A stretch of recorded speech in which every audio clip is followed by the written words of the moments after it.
Bakundwa bene data mu mwami Yesu Kristo, nongeye nanone kubasuhuza, nongeye kubifuriza umugisha n'amahoro bituruka ku mwami Imana yacu. Yesu Kristo yaravuze ngo muhumure nanesheje isi. Uyu munsi rero tukaba tugiye kureba ijambo ry'ihumure dusanga mu gitabo cy'Itangiriro. Turareba igice cyaho cya mbere umurongo wa 14 tugeze ku murongo wa 19. Reka dusome mu izina rya Yesu. Imana iravuga iti, mu isanzure ry'ijuru habeho ibiva bitandukanye amanywa n'ijoro, bibereho kuba ibimenyetso byo kwerekana ibihe n'iminsi n'imyaka, bibereho kuvira mu isanzure ry'ijuru kugira ngo bivire isi. Biba bityo. Imana irema ibiva bibiri binini, ikiva kinini cyo gutegeka amanywa n'igito cyo gutegeka ijoro, irema n'inyenyeri. Imana ibishyira mu isanzure ry'ijuru kugira ngo bivire isi, kandi bitegekwa amanywa n'ijoro, bitandukanye umucyo n'umwijima. Imana ibona ko ari byiza. Buragora buracya, uwo ni umunsi wa 4. Aha tubonye amagambo y'Imana mu iremwa ry'isi, kandi aho Imana yarigeze ku munsi wa 4 irema. Rero muri aya magambo dusomye mu Itangiriro 1 kuva 14 kugeza 19, aha tweretse ikintu gikomeye cy'iremwa ry'isi, aho Imana yashyizeho izuba, igashyiraho ukwezi n'inyenyeri kugira ngo bibe ibimenyetso by'ibihe, kandi bibe ibimenyetso by'iminsi n'imyaka. Aha niho nanone tubona ko Imana atari umuremyi gusa, ahubwo ari n'umugenga w'ibihe by'ubuzima bwacu bwose. Aha rero ijambo ry'Imana riratwibutsa ko ubuzima bwacu butari mu kajagari, ntabwo bwashyizweho gutyo gusa ngo ubeho mu kajagari, ahubwo ubuzima bwacu buyoborwa n'Imana ifite gahunda, kandi ifite gahunda isobanutse. Iyo turebye ahangaha ku murongo waho wa 14, Imana iravuga ngo habeho ibimurika byo mu kirere bigabanya amanywa n'ijoro, ngo bibe ibimenyetso by'ibihe n'iminsi n'imyaka. Aha hari ikintu gikomeye bitwigisha muri aya magambo. Wavuga ngo biratwigisha iki? Biratwigisha ko Imana yashyizeho gahunda. Imana igira gahunda, niyo mpamvu yashyizeho gahunda mu isi. Rero nta kintu na kimwe Imana yashyizeho mu isi ngo yishyireho mu kajagari, ahubwo iyo turebye izuba rirasa buri munsi mu gitondo. Twabonye yuko izuba aricyo kimurika kiyobora amanywa, kandi tukabona nanone izuba rirenga nimugoroba, tukabona uburyo Imana ari indahemuka. Kubera iki? Ntabwo ihemuka mu byo yasezeranye, ko yaravuze ngo habeho ikiva kinini cyo kuyobora amanywa, habeho n'ikiva gito cy'ukwezi cyo kuyobora ijoro, kandi tukabona buri munsi buracya bukira. Bivuze yuko izuba buri munsi rirarasa, amanywa bugacya. Iyo bukeye bivuze yuko izuba rireba rirashe, bwagoroba bikavuga yuko ukwezi niko kugiye kuyobora. Rero Imana yashyizeho iyo gahunda mu buryo bw'ubudahemuka. Tukabona buri munsi izuba rirarashe, tukabona burakeye, tukabona nanone burije. Bivuze yuko muri gahunda y'Imana ntabwo ihemuka, ibyo yavuze irabikora. Uko rero kudahemuka kw'Imana ni nako idashobora kuduhemukira.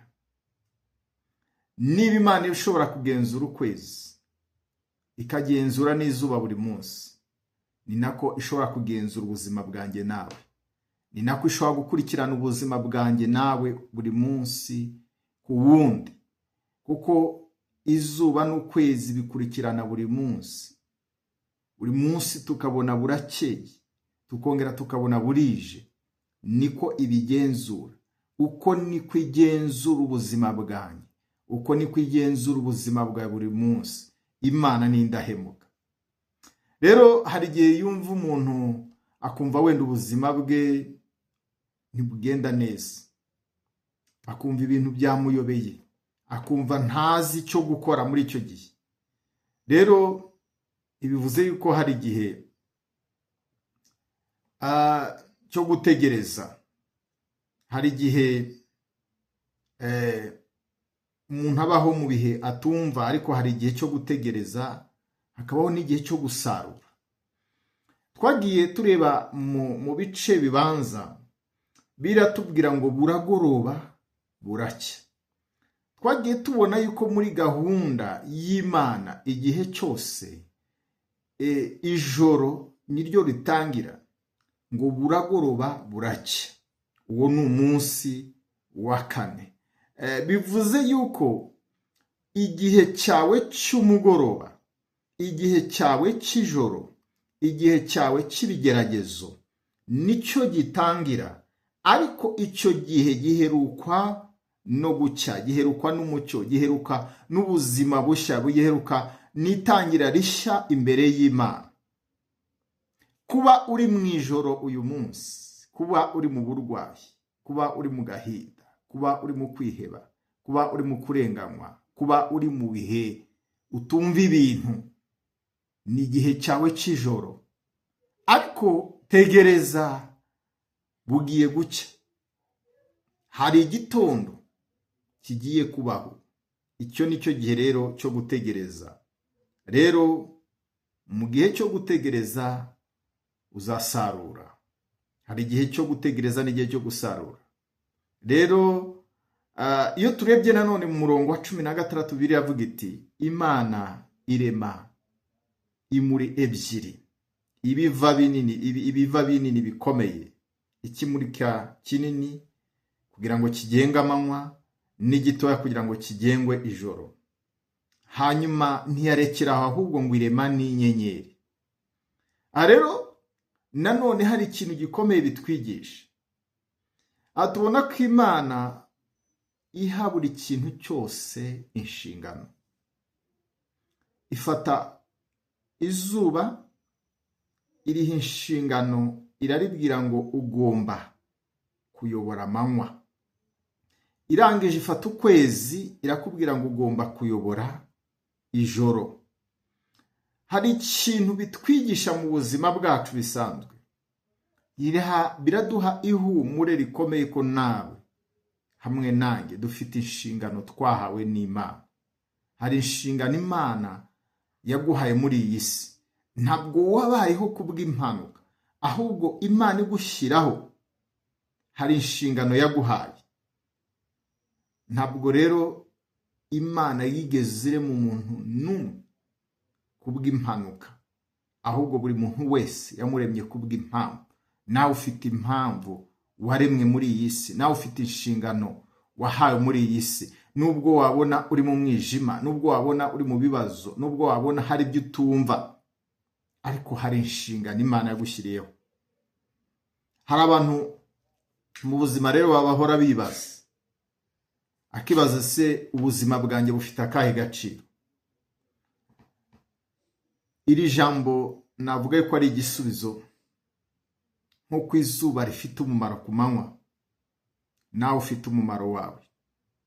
Ariko nanone nubwo waba wumva umeze nk'ukwezi, kuko ukwezi niko kumurika mu buryo butoya, hari ukwezi hari icyo gushobora kubonesha, nubwo kutabonesha neza, ariko hari akamuri gutanga kukagira umumaro.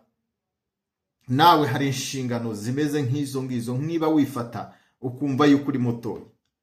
Yewe na za nyenyeri zaremwe zo zifite akamuri kanyenyeretse, ariko iyo zishyize hamwe nazo zigira umumaro. Yesu nashimwe cyane. Bivuze yuko nawe hari inshingano. Ntabwo ubayeho gusa, ahubwo uriho kubw'umugambi w'Imana. Uriho kugira ngo usohoze ubutumwa bw'Imana hano ku isi. niba Imana yarahaye inyenyeri, igaha ukwezi, igaha izuba, ikabiha inshingano, nawe hari inshingano ufite, aho ukwiriye gusubira ku Mana ukongera ukabwira Imana ngo Mana, ongera unsobanurire, ongera umpishurire, ongera unyereke, kugira ngo menye umugambi wawe ku buzima bwanjye hano mu isi. Imana yigeze ibwira Yeremiya, amubwira ngo nakumenye ntarakurema mu nda ya mama wawe,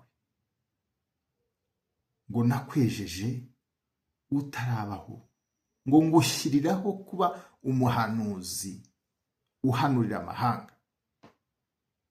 Imana aha yarimo ihishurira Yeremiya umugambi ku buzima bwe n'icyo yamushyiriye mu isi.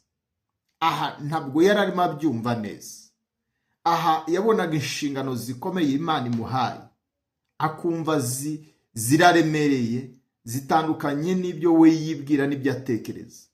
Kenshi abantu babayeho mu buzima bwo kumva yuko rimwe na rimwe, bitewe n'uburemere bw'ibihe barimo banyuramo, bitewe n'isi uyu munsi irimo izurungutana, ukabona uyu munsi intambara ziriho, ukabona uyu munsi indwara ziriho, ukabona uyu munsi ibyorezo biriho, ukabona uyu munsi ubukene buriho, ukabona ibintu bigiye byavangavanze. Hanyuma nawe rimwe na rimwe hakaba hari igihe wisanga mu buzima butsikamiwe n'ibintu bimwe muri ibyo ngibyo, hanyuma ukibaza ukavuga ngo ni iyihe mpamvu mbayeho muri iyi si? Ariko hari impamvu. Ntabwo uri impanuka, ntabwo uri impanuka imbere y'Imana, ntabwo uri impanuka kuba uriho. Hari umugambi w'Imana yagushyiriyeho, ahubwo umwanzi w'icyakora ni ukuduteza ubwoba. Ibyo byose navuze, yaba intambara, yaba indwara, yaba ibyorezo n'ibindi, n'ubushomeri n'ibindi bidutsikamira, ibyo ni gahunda y'umwanzi, kuko Satani we ashaka kudukura mu murongo w'Imana.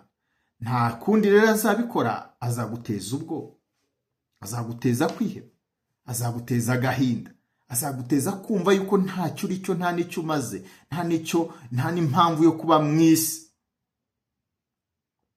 Nubona ugeze muri ibyo bihe, uzamenye ko ari umugambi w'umwanzi. Umwanzi niwe urimo kuganiriza, kuko Bibiliya avuga ngo nta kindi cyazajya Satani usibye kwica, kwiba no kurimbura. Ariko Bibiliya ikongera ikavuga ngo ngewe nazanywe no kugira ngo zibone ubugingo ndetse bwinshi.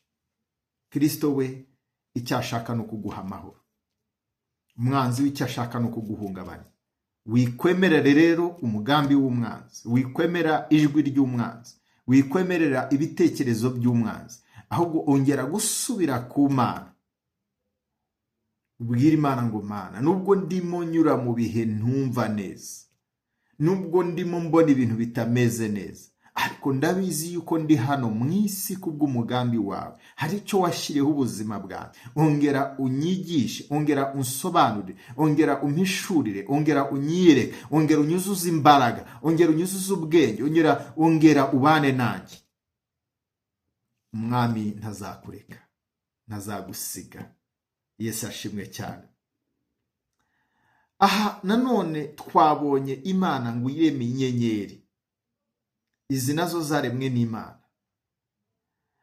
Aha tubona inyenyeri zo zisa naho ari ntoya cyane. Iyo tuzirebye mu kirere tubona ari utuntu turi aho ngaho tutanagaragara.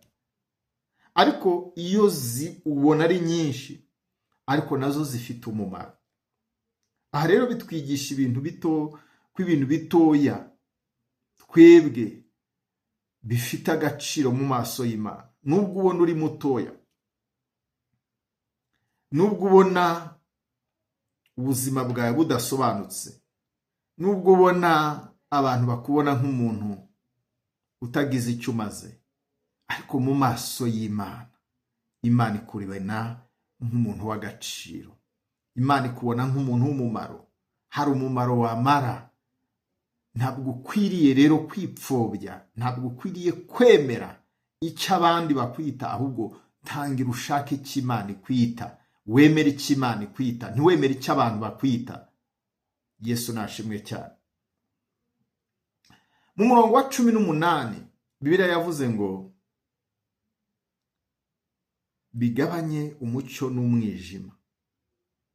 Aha nanone tubona yuko Imana yashyizeho itandukaniro hagati y'umucyo n'umwijima mu buzima bw'umwuka, ndetse umucyo ahangaha icyo uhagarariye ukuri, ugahagararira kwera kw'Imana, naho umwijima we ugahagararira icyaha n'ubwoba. Niyo mpamvu nakubwiye ubwoba ni intwaro ya Satani. Rero iyo wemereye Imana mu buzima bwawe, itangira gushyiraho umucyo, wa mucyo ikakwereka inzira nziza. Niyo mpamvu navuze ngo niba ubona hari umwijima uri mu buzima bwawe, tangira ubwira Imana ngo Mana, nkeneye umucyo wawe, nyereka inzira. Rero hari abantu benshi uyu munsi bari mu mwijima w'ubwoba, ari mu mwijima wo guhangayika, kwiheba, cyangwa se kumva yuko ejo habo atamenya n'ejo he ko hariho, akumva yuko ejo he harangiye. Uyu munsi uzumva abantu barimo bavuga ngo ibiciro bya essence byazamutse, ugasanga abantu batangiye guhangayika. Nta kindi kiriho gitera abantu guhangayika, nuko umwanzi ahita amwereka yuko ubuzima burangiye. Ariko se tangira utekereze, ubundi warubayeho ute? Ese nta bindi bihe wigeze kunyuramo bikomeye? Ese Imana muri ibyo bihe ntacyo yakoze mu buzima bwawe? Ibyo biguhi ihumure. Excuse. Ibyo biguhi ihumure byo kubona yuko Imana igifite ibyo gukora mu buzima bwawe. Hari ikindi cy'ingenzi cyane Imana yavuze. Bibiliya yavanga Imana ibona ko ari byiza. Ku murongo wa 18.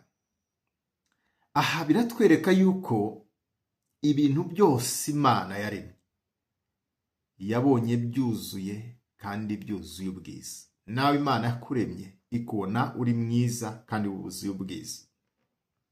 Rero hari igihe wumva wowe kubera ibihurimo nta cyiza cyakuturukaho. Rero icyo ugomba gukora hano no kongera kwiringira Imana. Hari igihe inzira zigorana, ariko nagira ngo mbwire ngo iherezo ryayo rikaba ryiza. Nkuko buragoroba habanza umwijima, ariko ugaherukwa n'umucyo. Reka tugire ihumure rituruka ku Mana, biturutse muri iri jambo. Ahangaha Bibiliya yatubwiye ko Imana ifite gahunda mu buzima bwawe. Binyuze muri iri jambo biratwereka yuko Imana ifite gahunda mu buzima. Imana ntirarangizanya nawe, haracyari urugendo ufitanye n'Imana. Hari gahunda ziri imbere Imana n'ibyo ishaka gukora bitararangira. Nanone nongera kukubwira ngo ibihe byawe byose by'ubuzima bwawe biri mu biganza by'Imana. Emerera Imana rero wongere kwishingikirizaho. Icya gatatu nagira ngo ubwire, ufite agaciro kandi ufite inshingano muri iyi si. Ukwiye kumenya agaciro kawe, ukwiye no gusobanukirwa inshingano z'icyo washyiriweho muri iyi si. Icya kane, nubwo uyu munsi ushobora kuba uri mu mwijima, ukaba uri mu bibazo by'akazi, uri mu bibazo by'urushako, uri mu bibazo by'ubushomeri, uri mu bibazo by'urubyaro, ariko nagira ngo nkubwire ngo humura, umucyo wawe ugiye kukurasira. Uwiteka ntazemera yuko uguma muri uwo mwijima, ngo buragoroba buracya. Hari igihe cy'umugoroba ariko umucyo ugiye kuza. Rero mu buzima bwacu bwa buri munsi, icya mbere dukwiye gukora no kwizera Imana kandi tukayiringira. Iyo urebye izuba rirasa mu gitondo, ujye wibuka ko Imana ifite ubuyobozi ku buzima bwawe. Hanyuma nubona ukwezi cyangwa se ubona bugorobye, ujye wibuka yuko Imana niyo waba uri mu mwijima, Imana irakumurikira kuko hari ukwezi kumurika nijoro. Niba wumva uri wenyine cyangwa se ukumva ubuzima bwawe butagenda neza, hari ijambo ukwiye kwibuka hano. Imana yaremye isi yose kandi ikayishyira ku murongo, ikayikura mu kajagari. Niyo Mana ishobora kongera gutunganya ubuzima bwawe naho bwaba buri mu kajagari uyu munsi. Naho wumva ubuzima bwawe buri mu kajagari, Imana yatunganyije isi, igafata umucyo ikawutandukanya n'umwijima, igafata amazi ikayatandukanya n'ubutaka, igafata ukwezi n'inyenyeri, igafata ijoro ikarutandukanya n'umunsi. Iyi niyo Mana ibasha gutunganya ubuzima bwawe, bwaba mu kajagari k'uburwayi, bwaba mu kajagari k'ubwoba, bwaba mu kajagari ko kwiheba, bwaba kajagari k'urushako, bwaba kajagari ko kubura akazi, bwaba kajagari k'ubwoba bw'imibereho n'ibihe turimo tunyuramo. Imana niyo yonyine ifite imbaraga n'ubushobozi bwo kongera gutunganya, kandi ije gutunganya kuko umugambi wayo n'ibyigufitiye ni byiza, ntabwo ari bibi. Rero mwene data, ndimo nsoza uyu munsi, nagira ngo nkubwire ngo ntabwo uri impanuka muri iyi si.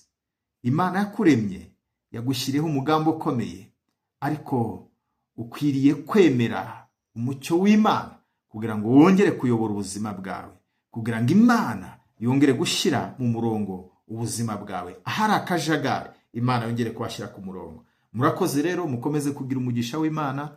Nagira ngo nkubwire ijambo ry'ihumure uyu munsi ko Imana ikuzi, ikureba, ikwitayeho, kandi ibyawe ije kubishyira mu murongo. Mugire umugisha. Mwari kumwe nanjye Evangeliste Usengimana Daniel. Shalom shalom.